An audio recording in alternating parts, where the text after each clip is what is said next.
الجزائري قال لك الا كان الرسول صلى الله عليه وسلم مغربي انا نخرج من الاسلام في التعليق. وهذا هو الكلام اللي قالوه اليهود ملي تاكدوا باللي راه الرسول صلى الله عليه وسلم راه نبي، ما بغاوش يامنوا به غير حيت هو عربي. هما كانوا باغيين النبي يكون عندهم، يكون اما من بنو قريظه ولا المهم يكون يهودي. وهذه هي الفكره ديال الجزائر. دابا تصور معايا انت بنادم كيتحدى الله سبحانه وتعالى على قبل عدائية المغرب. دابا غير انت دورها في راسك. هذا قال لي في التعليق، قال لي ربنا ماشي واحد. والله القسم قال لي انتم ربكم بوحديتكم وحنا ربنا بوحديتنا. دابا هذا البشر، هذا ما عرفتش انايا واش يعني انا نقدر نطلق عليه اقل من بشر. بشر راه بزاف عليه، خاصو يكون شي حاجه حيوان بزاف عليه. والله سبحانه وتعالى في الحديث المقدس قال لنا ركب الملائكة بعقل ومن دون شهوة، وركب الحيوان بشهوة ومن دون عقل، وركب الإنسان بكليهم، من تغلب عقله على شهوته فأصبح فوق البارية، راه أحسن من الملائكة صاحبي. ومن تغلبت شهوته على عقله فأصبح دون حيوان، كيولي هو قل من الحيوان. واش فهمت؟ يعني هاد الناس شاهيتهم غلبت على عقلهم.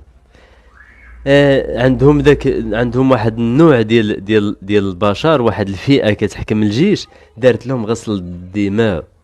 ما عرفت ديك فرنسا عطات لهم شي دواء شربوه وتغسل لهم دماغهم ودخلوا لهم داكشي اللي بغاو. وتصور انت يا عزيزي، راه هما ملي كيبغي يدخل الجيش كيديوه للقبور، كيديوه لشي قبور ما عرف شكون مدفون فيهم كاع، ما عرفناش حنا حتى شكون اللي مدفون في داك القبور. وكيقولوا له حلف في القبور باللي يكون المغرب هو العدو الكلاسيكي ديالك. دابا مثلا الا جاو جوج ديال الجيوش كانوا مع جنب الجزائر، راه غادي تهاجم المغرب وغادي تخلي الجيش الفرنسي اللي دبح فيهم العشرات ديال الملايين. 130 سنة ديال التقتيل والتعذيب، هما دابا كيكذبوا على عباد الله كيقولوا لهم مليون ونص. شمن مليون ونص؟ مليون ونص فرنسا كانت عندك تمايا كتلعب، كانت كتلعب معك تمايا حابة، الله يهديك. ولكن انا داكشي ما على باليش به. يعني هما من طبيعتهم كيردخل الانسان اللي كيعطيهم العصا. جات تركيا عطات لهم طريحه العصا، طاعوها الطاعه المطلقه. وقول شي واحد دابا يهضر على تركيا وشنو دارت، وشنو دار فيهم الجيش الانكشاري، وكيفاش تقتل الحاكم ديالهم في الطواليط صاحبي في الحمام. داكشي حنا كاع ما على بالناش به. قول شي واحد فيهم يهضر على فرنسا وعلى التجارب النووي اللي دارت لهم وداكشي. يعني هما الجزائريين كانوا بالنسبه لفرنسا في ايران ديال التجارب. وانت صاحبي دابا كتكن واحد العدائيه مطلقه للمغرب اللي حماك دعمك في الثوره، وكلك شربك صنعك.